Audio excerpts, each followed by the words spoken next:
नमस्कार दोस्तों, welcome to our YouTube channel Shraddha story. Anant Chaturdashi क्यों मनाते हैं? अनंत चतुर्दशी की यह व्रत कथा बहुत प्रचलित है। बात उस समय की है जब पांडव कौरव से चौपड़ में अपना सर्वस्व हार चुके थे और शर्त के अनुसार उन्हें 12 वर्ष का वनवास भोगना था। वन में रहते हुए सभी पांडव और उनकी पत्नी द्रौपदी बहुत ही हताश और दुर्बल हो गई थे। तब भगवान श्री कृष्ण उनसे मिलने वन पहुंचे। कृष्ण को देखते ही युधिष्ठिर ने अपनी व्यथा उन्हें सुनाई और दुखी मन से पूछा कि हे तात, मुझे और मेरे कुटुंबजनों को यह दुख क्यों भोगना पड़ रहे हैं?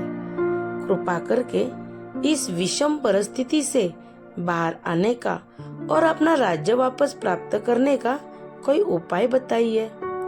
तब श्री गोविंद ने कहा कि हे धर्मराज, आपको अनंत भगवान को प्रसन्न करने के लिए अनंत चतुर्दशी का व्रत विधि विधान से करना चाहिए। इस व्रत के प्रभाव से आपके सभी पाप नष्ट होंगे और आपकी मनोकामनाएं पूर्ण होंगी। यह व्रत करने से आप सभी लोकों में विजयी बनेंगे। इसके पश्चात श्री कृष्ण बोले, हे धर्मराज, अब आगे इसकी कथा सुने। कथा उस समय की है। बात सतयुग में सुमंत नाम के एक ब्राह्मण थे जिन्होंने वशिष्ठ गोत्र की सुंदर दीक्षा से विवाह किया था। सुमंत और दीक्षा की सुशीला नाम की एक कन्या हुई, लेकिन दुर्भाग्यवश कुछ ही समय के बाद दीक्षा को तेज बुखार हुआ, जिसकी वजह से उनकी मृत्यु हो गई।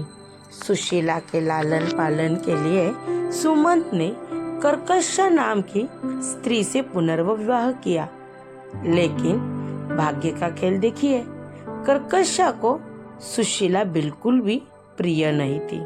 सुशीला अपनी सौतेली माँ के व्यवहार से बहुत दुखी होती थी, लेकिन वो असहाय थी। जैसे जैसे सुशीला बड़ी होने लगी, ब्राह्मण सुमंत को अपनी पुत्री के विवाह की चिंता सताने लगी। उन्होंने वेदों के ज्ञाता श्रेष्ठ मुनि ऋषि कौंडिन्य से विनती की कि वे उनकी गुणवती कन्या से विवाह करें। ऋषि कौंडिन्य ने उनकी विनती स्वीकार की और सुशीला से विवाह कर लिया। सुशीला की माता कर्कशा इस पर भी खुश नहीं हुई और उसने सुमंत के कहने पर भी सुशीला को साथ ले जाने के लिए कुछ नहीं दिया। दुखी सुशीला अपने पति के साथ विदा हुई। ऋषि के आश्रम जाते समय बीच मार्ग में उन्हें यमुना नदी के तट पर कई स्त्रियां पूजा करती हुई दिखाई दी। तभी सुशीला ने उनसे इसके बारे में पूछा। तब उन महिलाओं ने बताया कि वे अनंत चतुर्दशी का व्रत कर रही है। अनंत चतुर्दशी का व्रत यह बहुत ही पुण्य फलदायी व्रत है और इसके प्रभाव से वैभव की प्राप्ति होती है।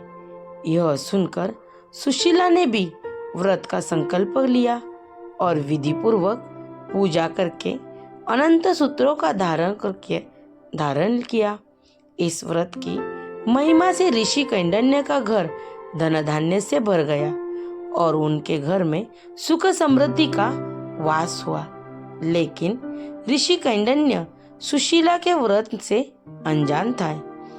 एक दिन अनंत चतुर्दशी पर सुशीला ने पूरी श्रद्धा से पूजा करके अनंत सूत्र धारण किया, लेकिन ऋषि कौंडिन्य को ऐसा प्रतीत हुआ कि सुशीला उन पर किसी तरह का जादू टोना कर रही है और उन्होंने यह धागा उसी के लिए बांधा है। उन्होंने क्रोधित होकर उस सूत्र को तोड़कर अग्नि में फेंक दिया। उनके इस कृत्य से अनंत भगवान रुष्ट हो गए और उसके बाद उनकी परिस्थिति बदल गई। इसके बाद ऋषि कैंडन्य का सारा वैभव और सुख धीरे धीरे नष्ट हो गया। इससे विचलित होकर उन्होंने अपनी पत्नी सुशीला से इसका कारण जानना चाहा। तब सुशीला ने उन्हें उनकी गलती से अवगत करवाया। अपनी गलती को जानकर ऋषि कैंडन्य वन की ओर निकल पड़े। वहां मार्ग में उन्हें एक आम का वृक्ष, गाय, बैल, पुष्करनी, एक हाथी, एक गधा मिला। इन सभी से कैंडन्य ने पूछा कि क्या उन्हें भगवान अनंत मिले? तभी सबने एक एक करके मना कर दिया। तब ऋषि कैंडन्य के हताश होकर अपने प्राण त्यागने का निर्णय लिया। जैसे ही कैंडन्य ने अपने प्राण त्यागने वाले थे, भगवान अनंत उनके समक्ष प्रकट हुए और आखिरकार कैंडन्य को भगवान के दर्शन हो गए, ब्रह्मांड स्वरूप के दर्शन हुए। अनंत देव ने उन्हें बताया कि वन में उन्हें जितने भी प्राणी मिले वे सब पिछले जन्म के मनुष्य थे जिनसे कुछ गलतियां हुई थी। अब उसी की वजह से उन्हें इस जन्म में यह दुख भोगना पड़ रहा है।